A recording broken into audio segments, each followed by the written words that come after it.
Okay, I'd like to do the third part of a series on Emuna Bitachon, and I'd like to speak about how living with Emuna Bitachon enhances a person's life.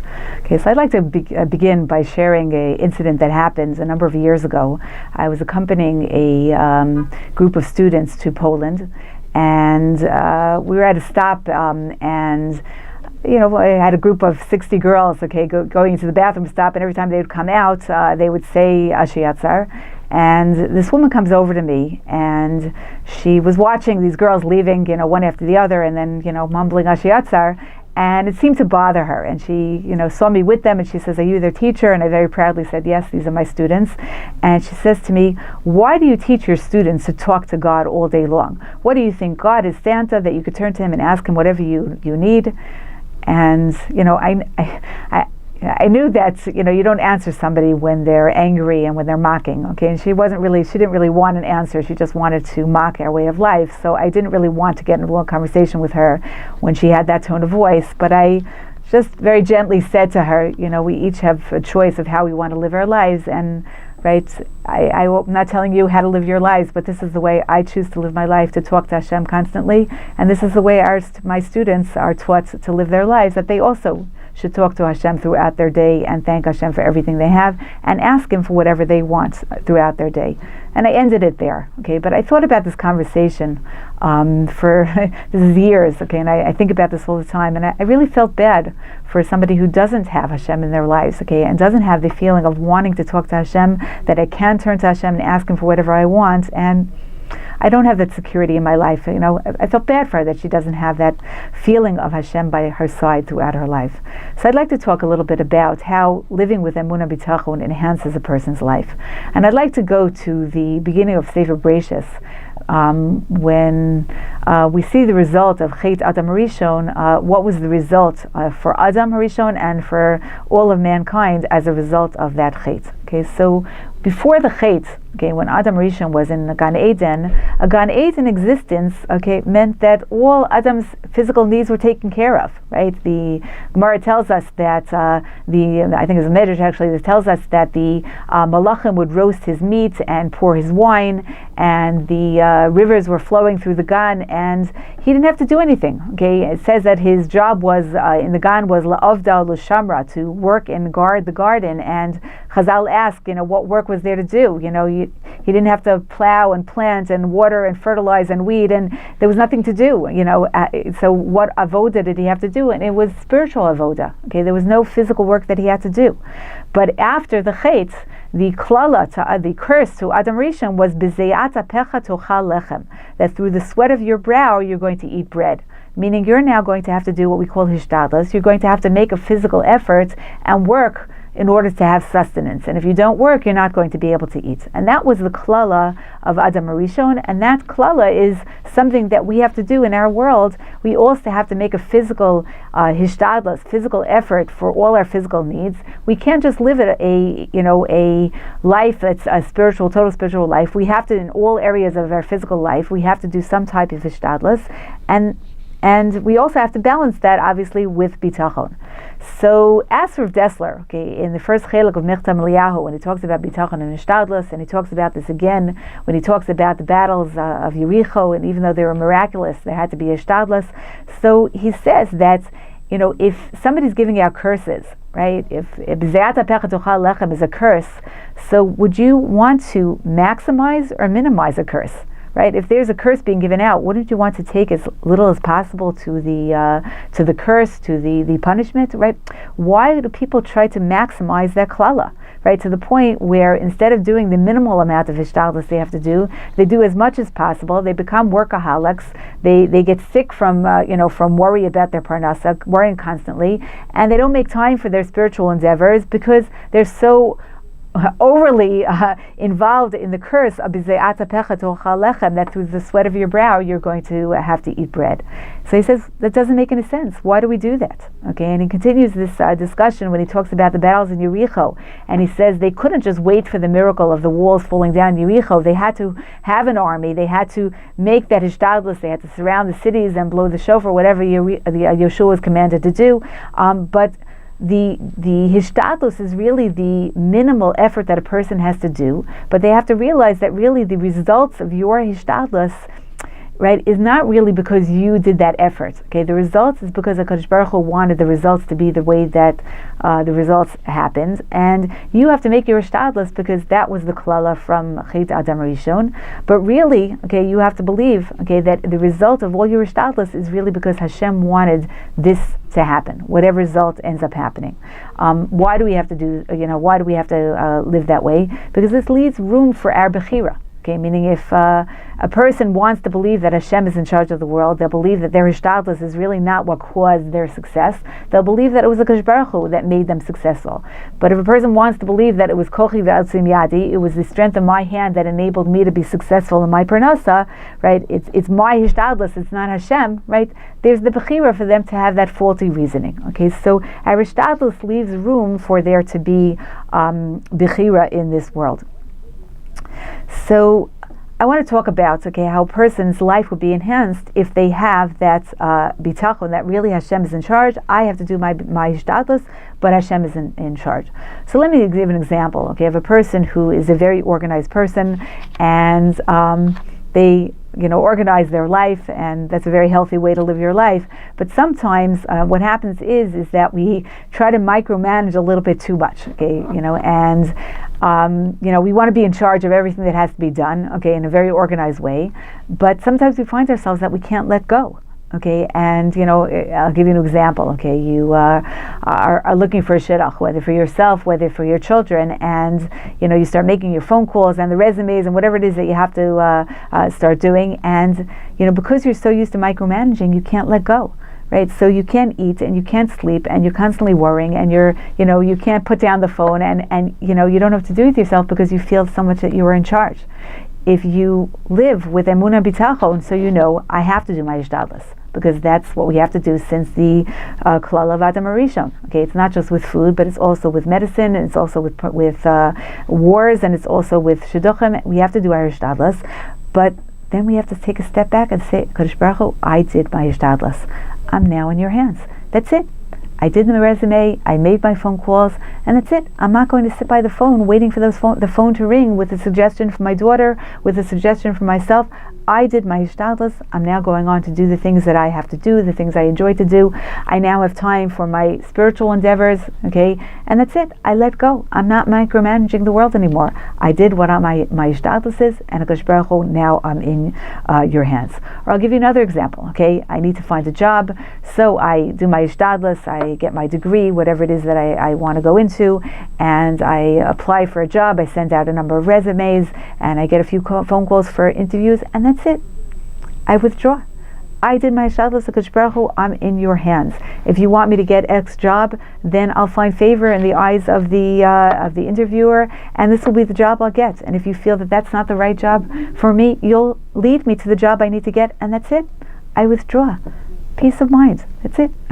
I can go to sleep at night. I can eat normally. My heart is not racing. I'm in a much physically and emotional healthier place because I withdraw and I'm no longer micromanaging the world. And that's it. And I have time now for my ruchnias. Says the Chovas HaLevavos in his introduction to Shahar Bitachon. He says, "Shaboteach be'elokim yiviehu Yivi'ehu bitchono." Okay, his bitachon will lead him lifnot et libo me'inyanei ha'olam. He'll be able to turn his heart from matters of this world, meaning doing his hishtadlus in this world. Uliyached levavo le'inyanei ha'avoda. He'll now be able to designate his heart to his avoda, meaning his avodas Hashem. Right, meaning for a man that would mean that I have time for my Limud Torah. I could be koveat itim Torah with peace of mind because I set X amount of hours towards my parnasa, whatever that means in different stages of his life, and that's it. That's it. HaKadosh Baruch Hu, I have enough. I did enough of hishtadlus. Now I can, peace of mind, I could sit down with my Gemara and I could learn. I remember a pediatric dentist that I used to use for my children. I used to love to make the first appointment, which was at 12 o'clock in the afternoon, because it always gave me such pleasure watching him running into his office with his Gemara tucked under his arm. He came from his chavrusa. He learned till 12 o'clock, right? Davened early and then had his chavrusa for a few hours, and then that's it. I have peace of mind. I could have those hours allotted to my avodas Hashem, to my limud Torah, and that's it. Now from 12 till 6, I'm going to have my hours as a dentist, and that's it. Hashem, I'm in your hands. That's going to be enough time for me to make my ishtadlus parnasa, and I can have that peace of mind to learn Torah. Okay, for a woman, okay, it would apply to my, first of all, to my tefillah. Right? I'm able to concentrate on my tefillah because I say I did my ishtadlus and whatever it is that I have to do in my life, in my physical ishtadlus, and that's it. Kadosh Baruch Hu, now is my time for davening. Okay, and everything else is put aside. Okay, and also I'm a much happier, calmer person when I say I did my ishtadlus. Kadosh Baruch Hu, now I'm in your hands. Let me read to you another phrase from Shar Bitachon, from his introduction to Shar Bitachon in Chavos HaLevavos. He says, Im einenu poteach be'elokim. If a person wouldn't put his trust in Hashem, and what would he put his trust in? In zulato, something or someone besides for HaKadosh Baruch Hu. What's going to happen? If a person trusts in something bizulat Hashem, besides for Hashem, meisir ha'elokim hashgachato me'alav. Hashem will say, I'm withdrawing from you. U'meinil choto biyad mi shebatach alai.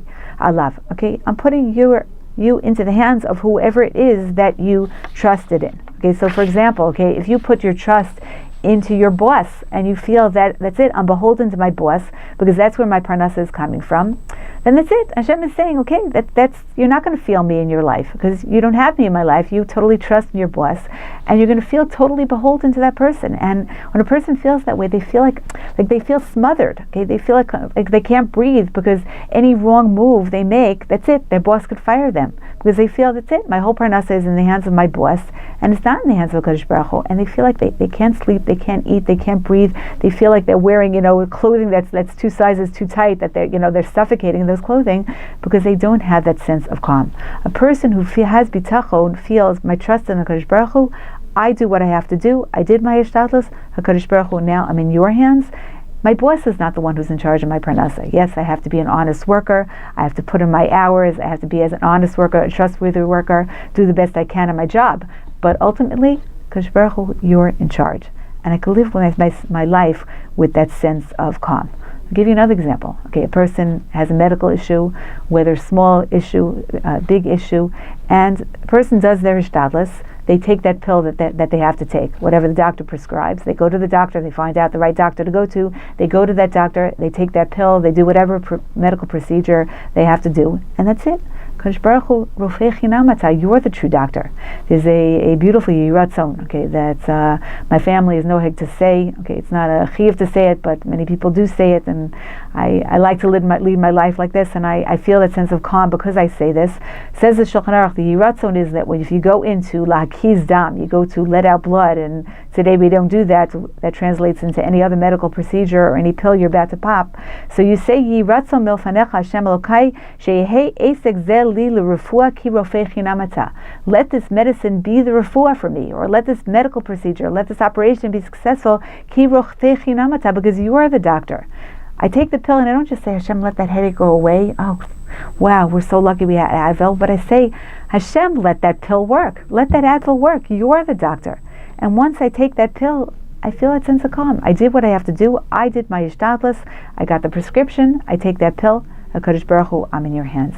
And I feel so much better. I don't feel that stress. The stress makes the headache even worse, right? I don't feel that stress because I did my ishtadlus. Hashem, now I'm in your hands.